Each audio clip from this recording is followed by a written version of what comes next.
İmamdan birinci iki jaka salam berip alsa ne kılavuz deydi.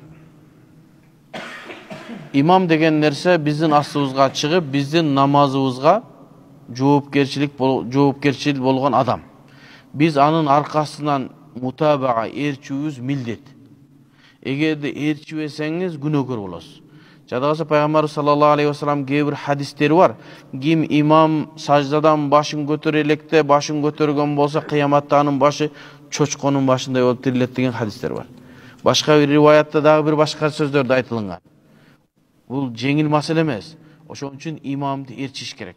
Кейбир адамдар көрүп калып атабыз. Имам туруп кеткенден кийин аттахиятта отур. Жок, имам менен кошо тур. Имам менен кошо рукууга бар. İmam salam bергенде biraz эле кечигип, biraz анан кийин салам бер. Кейбир китептерибизде келет, имам менен тең-метең салам бериш керек деп. Болгону ашып кетпесин, эмне кылсын, имамдан biraz аркараак болгону жакшы. Ошого, эгерде ушундай кылган болсоңуз, сиз салам берсеңиз деле намаздан чыкпайсыз, имам намаздан чыкмайынча. Болгону аракет кылгандыгы үчүн күнөөкөр болосуз. Ошон үчүн имамды карап, имамдын ар бир аракетине көңүл бурушубуз керек. Эми кайсыл мешитте болбосун ошондой боло турган болсо, ар бир намаз окуучу сиздин намазыңызды жоопкерчилик алып аткан имамдын аркасынан этиш керек. Анан билбей кылып алган болсо бул эмне?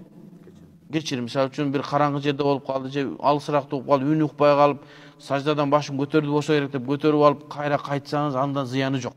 Зыян кандай? Сен билип туруп анан кылсаң.